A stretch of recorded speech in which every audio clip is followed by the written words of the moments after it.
Muy buenas gente, aquí de Congelatus, estamos en un nuevo vídeo y hoy os quiero hablar de un tema muy controvertido, muy sonado dentro del mundo del wrestling, dentro del mundo de la lucha libre, que es el caso Chris Benoit. Si me veis un poquito raro, un poquito, no sé si decir nervioso, es porque me acabo de ver el documental de, de Dark Side of the Rings, o sea, creo que se llama, sobre el caso Benoit. Se ha estrenado ahora y cuenta con declaraciones, por primera vez desde que fue todo el caso de Chris Benoit, cuenta con declaraciones de su hijo, de la hermana de su mujer, o sea, su cuñada, cuenta con declaraciones de Jim Ross, mítico comentarista, de Dean Malenko, de Chris Jericho, y, y lo acabo de ver y dije, tengo que grabar un vídeo porque quiero contaros un poco de qué va el documental y tal, porque me parece súper interesante, pero a la vez te deja un mal cuerpo que flipas. O sea, estoy ahora mismo aún con la piel toda de gallina, estoy... Puf. Así que vamos a empezar. Para empezar, para quien no conozca a Chris Benoit, imagino que todo el mundo lo conocerá, pero fue un luchador que se hizo en los 90. Empezó a hacerse un gran nombre, después fichó por la WCW, después por la WWE, que fue campeón mundial, que ganó un Royal Rumble, que es considerado por mucha gente el mejor o uno de los mejores pro wrestlers de la historia, y que tuvo un trágico final. Eh, el documental comienza con un pequeño resumen de lo que fue la tragedia en sí, que para el que no lo sepa, eh, en 2007 Chris Benoit mató a su mujer y a su hijo y después se suicidó. Eh, este vídeo imagino que va a ser duro, o sea, me refiero, las cosas que voy a decir, las cosas que se dicen y que se muestran en el documental son duras, son muy crudas. Se te puede escapar alguna lágrima viendo el documental porque sientes de verdad el dolor de gente muy cercana a él. Entonces, pues eso, avisaros de que si sois sensibles o si... No sé, o si no queréis quedar con mal cuerpo, pues entonces igual no es el mejor vídeo para que veáis. Pero me sigue pareciendo una historia muy interesante, una historia que es historia del wrestling, historia de lo que es este deporte, del el lado oscuro que tiene este deporte en algunos casos. Entonces me parece, pues, interesante por lo menos para tener un vídeo. Así que comenzamos. Primero nos empiezan contando que cuando Chris Benoit era pequeño, su padre lo llevó a un show de lucha libre y allí se enamoró de la lucha libre, se enamoró de Dynamite Kid, que era su luchador favorito, y desde esas quiso convertirse en pro wrestler, ¿no? Después nos cuentan que empezó entrenando, empezó en el instituto entrenando, después se fue a Japón, donde conoce a una de las piezas claves de su vida, que es Eddie Guerrero, el mítico luchador latino. Primero nos comentan acerca de Chris, acerca de su forma de ser. Nos dicen que era una persona muy introvertida, callada, que no se solía relacionar demasiado con la gente, y que estaba muy centrada en el trabajo y que se exigía mucho. Comenta, por ejemplo, Chris Jericho, que en un combate Chris Benoit no recibió como tenía que recibir una patada y quedó falso, por decirlo de alguna forma, y que al acabar el combate, que se estaba lamentando muchísimo, y que Chris Jericho le dijo, pero tío, no pasa nada, o sea, es wrestling, ya no pasa nada si no recibes una patada. Que le dijo que no, que eso desprestigiaba el arte del wrestling y que por lo tanto iba a ponerse a sí mismo como castigo a hacer 500 sentadillas. Entonces eso ya te dice mucho también de cuánto amaba el wrestling, lo que significaba para él, la pureza que quería darle él a sus combates. Después nos traen declaraciones de Vicky Guerrero y de Chavo Guerrero, hablando sobre Eddie Guerrero, que es el mejor amigo de Chris Benoit, que se conocen en Japón y que a base de combatir entre ellos, pues eso, se acaban respetando, se acaban haciendo los mejores amigos, y que tendría un papel fundamental en la vida de Chris. Después nos hablan de Sandra Tofolini, que es la hermana de Nancy Benoit, la mujer de Chris Benoit. Nos hablan de ella que estaba saliendo con Kevin Sullivan, que era un promotor, también un luchador, un wrestler, y un promotor. Entonces, pues ella formaba parte, ¿no? Era su manager, entre comillas, y nos dicen que desempeñaba muy bien su trabajo, nos comentan que ella también amaba este deporte, que tenía mucha carisma, que sabía cómo hacer muy bien su trabajo en el ringside, y que enseguida se creó un nombre en esta industria. Más adelante firmarían por la WCW tanto Eddie Guerrero como Chris Benoit, como Dean Malenko, como Kevin Sullivan y Nancy. Por lo tanto, aquí sería donde Chris y Nancy se conocieron. Esto era un paso muy grande para sus carreras, el firmar por la mítica WCW. Y fue el propio Kevin Sullivan quien buqueó para una historia dentro del kayfabe el hecho de que Nancy lo dejara para irse con Chris Benoit. Pero al final esta historia dentro del kayfabe se volvió realidad, ya que Nancy acabaría yéndose con Chris Benoit. Según declaraciones de la hermana de Nancy, Kevin la maltrataba. Y por eso se alejó de él y se fue con Chris Benoit. Ellos dos se enamorarían y acabarían casados y teniendo un hijo, a mayores del hijo que ya tenía Chris Benoit de su anterior matrimonio. Todo le iba bastante bien a Chris Benoit, pero en la WCW, si no eras grande y musculado, no conseguías ser main eventer, que era lo que él pretendía. Entonces, tanto él como Eddie Guerrero, como Dean Malenko, se fueron a WWF, donde sí que se consagraría como una grandísima estrella, donde daría grandísimas luchas. Aquí nos ponen tanto a Chris Jericho como a Jim Ross alabándolo, tanto dentro del ring, como lo consideraban el mejor, como fuera del ring, donde dicen que era un gran padre, que lo primero siempre eran sus hijos y que le dolía muchísimo perderse momentos bonitos con su familia por el hecho de tener que estar siempre viajando para luchar por todo el mundo.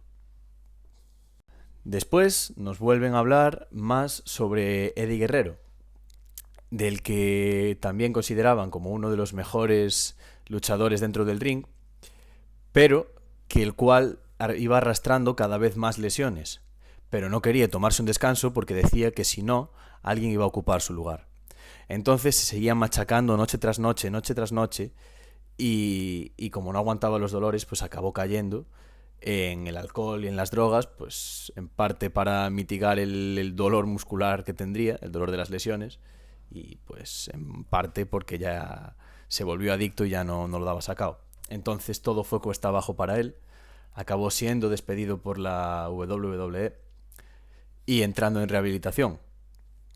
Vicky dice que ese despido por la WWE que fue lo que le salvó la vida, porque si no hubiera seguido en ese círculo vicioso de alcohol, drogas, lesiones, golpes, que hubiera acabado incluso antes con él. Después de esto, él entró en rehabilitación, salió rehabilitado, fue recontratado por la WWE y desde ahí todo iría hacia arriba.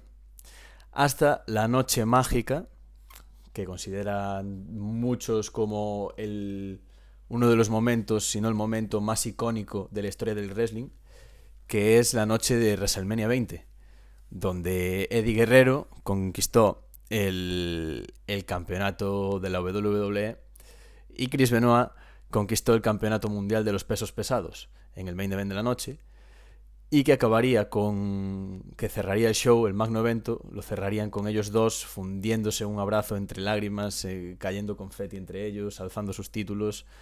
Es un momento mágico, es que no tiene otra palabra.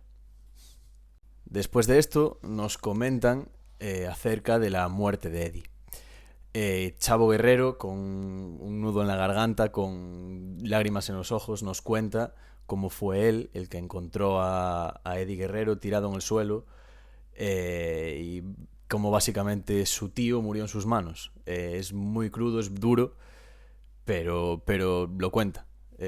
Nos cuentan cómo eso, Eddie Guerrero a sus 38 años tan solo sufrió un ataque al corazón y falleció.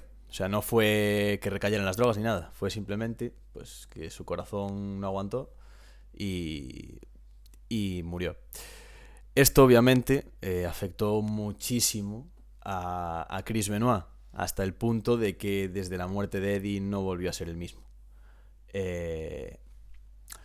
Nos cuentan cómo hicieron el tributo a Eddie Guerrero, en el que se ve a Chris Benoit llorando, diciéndole: Eddie, nunca te olvidaré, te quiero.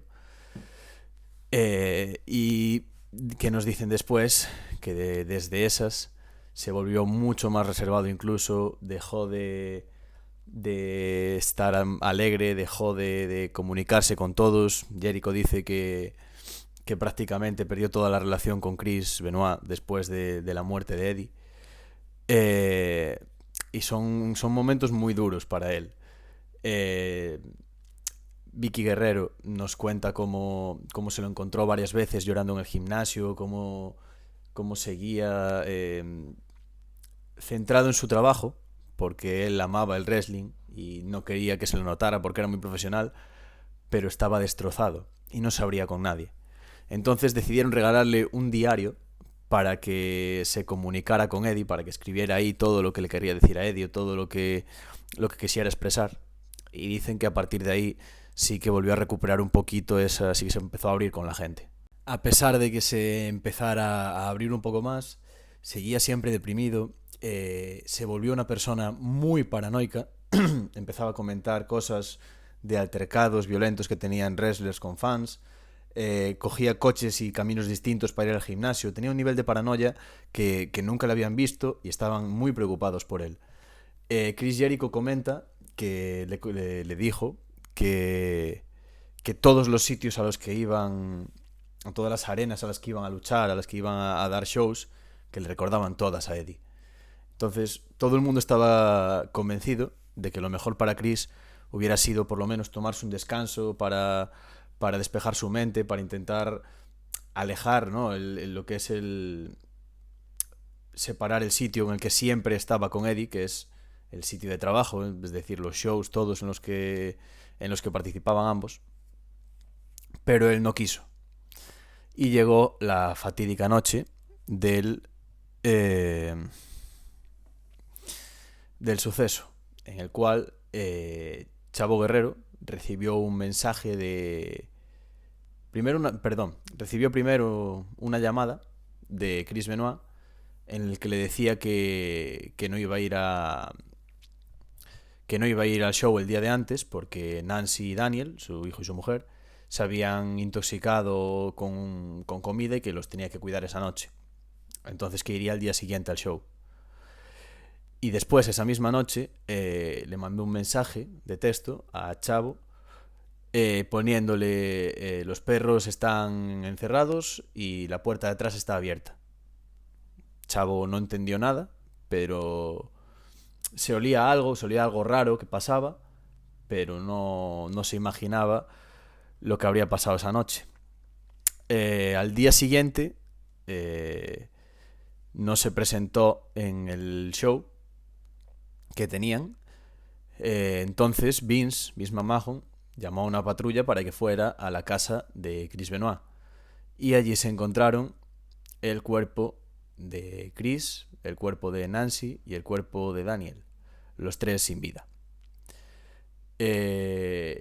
Inmediatamente pararon la programación que tenían de Raw y esa noche hicieron un programa en tributo, en memoria a Chris Benoit, a su carrera, con entrevistas a todos. O sea, llamaron a Chavo Guerrero, que no se lo podía creer, llamaron a Chris Jericho, que estaba destrozado, nadie entendía nada, estaban todos destrozados, sin saber qué había pasado. Pero descubrieron después de unas cuantas horas que había sido Chris quien había asesinado a su mujer y a su hijo y después se había suicidado. Después de esto nos cuentan las reacciones que tuvieron pues tanto Vicky Guerrero como la hermana de Nancy, como el hijo de Chris Benoit, como Jim Ross. Son momentos muy duros de ver porque les están haciendo recordar cosas que obviamente les marcaron su vida y se la jodieron literalmente. Entonces son momentos muy duros de ver. Después nos cuenta cómo la policía entró en la casa y descubrió todo. Un señor llamado Matthew Randazzo, que hizo un documental hace tiempo sobre este mismo tema, nos cuenta cómo fueron los hechos, de cómo Chris Benoit seguramente estuviera bebiendo esa noche porque encontraron latas de cerveza en la basura, cómo asesinó a su mujer ahogándola con el cable del teléfono, cómo al día siguiente mató a su hijo y cómo antes de suicidarse hizo varias búsquedas en internet acerca de relatos bíblicos acerca de la resurrección de niños, acerca de la resurrección en sí, relatos bíblicos, y buscando la forma de partirse el cuello de la manera menos dolorosa.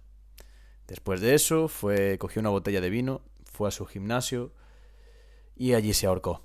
Después nos cuentan cómo la familia de Chris Benoit se sintió desplazada totalmente y se sintió nada apoyada por nadie dentro de la industria del wrestling. Parece que el hecho de que un Benoit hubiera hecho tal atrocidad, como que todo el mundo los miraba raro, todo el mundo los dejaba de lado. Y esto junto a que parece que los medios de comunicación también la tomaron con el wrestling como enemigo público número uno, comenta Chris Jericho. Nos presentan a Chris Nowinski, que es un ex luchador de WWE, que ahora es neurobiólogo y que tenía un estudio acerca de las conmociones cerebrales. Entonces nos empieza a hablar acerca del CTE, que es una enfermedad que se empezó a estudiar a raíz de varios casos en el fútbol americano, en donde varios jugadores que la sufrieron, 3 jugadores que la sufrieron, 2 de ellos se suicidaron y uno empezó a escuchar voces en su cabeza y acabó también muerto tras una persecución con la policía. Entonces quería saber si Chris Benoit también la padecía, porque él comenta que se retiró de la lucha libre en parte por constantes conmociones cerebrales, y que en una charla que tuviera con Chris Benoit hacía unos meses, él le decía que había tenido unas 6 durante la carrera, y cuando le preguntaba a Chris Benoit que cuántas había tenido, le decía que incontables, que sabe Dios cuántas conmociones cerebrales habría tenido a lo largo de su carrera. Aquí nos empiezan a comentar, tanto Vicky como Chavo como Chris Jericho, que sí, que en esa época eran constantes silletazos en la cabeza, constantes golpes en la cabeza. Chris Benoit usaba mucho el diving headbutt, que básicamente es subirse a la tercera cuerda y tirarse en plancha, dándole un cabezazo en el cuerpo del rival. Y que sí, que efectivamente en esa época se sufrían muchas conmociones cerebrales y que nada, simplemente era, pues si te daba una, pues espabilarte un poco y seguir. Chris Nowinski nos comenta que en julio de ese año consiguió el cerebro de Chris Benoit y que efectivamente tenía un CTE muy severo, que tenía varias zonas del cerebro afectadas, dañadas, y que eso podría influirle incluso en cambiar su forma de ser, en volverlo más agresivo, por ejemplo. Siguen dando opiniones acerca del tema. Sandra Tofolini dice que eso, que no era solo una cosa, que era el CTE, el alcohol, el estrés, las esteroides, entonces que era un cúmulo de cosas. Chavo Guerrero también comenta que él amaba a Chris Benoit, pero obviamente odia lo que hizo. Y, por ejemplo, Jim Ross comenta que por sus actos es alguien que nunca va a estar en el Hall of Fame de la WWE. Jericho dice que tanto Chris como Eddie dieron su vida por el pro wrestling, y desde la muerte de Eddie no había nada ni nadie que pudiera salvar a Chris Benoit, ni su familia, ni sus amigos, ni nada. Después nos hablan un poquito acerca de Nancy, todos obviamente alabándola, poniéndola como una gran madre, una mujer muy fuerte. Jericho dice incluso que es una clara Hall of Famer, que se merecería ser Hall of Famer porque era una pionera dentro del rol de manager, dentro de las actividades que se podían, del trabajo que se podía hacer en ringside, y diciendo todo el mundo que era una persona increíble. Por último, nos hablan un poquito de su situación, tanto David, el hijo de Chris Benoit, como Sandra, la hermana de Nancy, de cómo, pues eso, aparte de apartarlos, que Sandra perdió todo el contacto con la familia Benoit, y que David obviamente lo pasó muy muy mal, y que fue gracias a Chris Jericho que se volvieron a reencontrar 13 años después, tía y sobrino, y que, claro, comentaban que sí, que por mucho que los amigos o la familia los apoyara, eran de los pocos que podían tener esa conexión de realmente haber pasado por lo mismo, ¿no? De haber perdido a la familia, de haber perdido, pues, a tu hermana, a tu sobrino, y el otro a tus padres y tu hermano. Y así acaba el documental, con ellos dos fundiéndose en un abrazo. La verdad es que el documental está muy bien montado. Os lo voy a dejar aquí en la caja de descripción. Tanto el documental, que son 2 partes de 45 minutitos más o menos, como un hilo de Twitter que lo resume todo paso por paso muy bien, que lo hizo un amigo mío en Twitter y me parece escandaloso el trabajo que hizo, me parece brutal. O sea, parece que ahora ya estoy un poquito más liberado de haberlo soltado así tal, aunque sea simplemente contarlo, pero es que fue verlo, tío, y quedarme de piedra y decir, qué duro. O sea, lo que tuvo que pasar esa gente, cómo una persona puede cambiar por los golpes en la cabeza, por lo que fuera, por los esteroides, lo que sea, y cómo puedes llegar de estar en el top de lo que lleva siendo tu sueño de ser un pro wrestler desde niño a hacer tales atrocidades. O sea, me explota la cabeza. Y bueno, gente, pues si habéis llegado hasta aquí, muchas gracias. Espero que os haya gustado el vídeo. Sé que es distinto, pero no sé, creo que es algo que me apetecía traer al canal, porque según lo vi dije, tengo que hacer un vídeo de esto para que la gente vea también el documental, por si no lo habéis visto. Y nada, chicos, muchas gracias por estar ahí un día más, y nos vemos en la próxima. Hasta luego.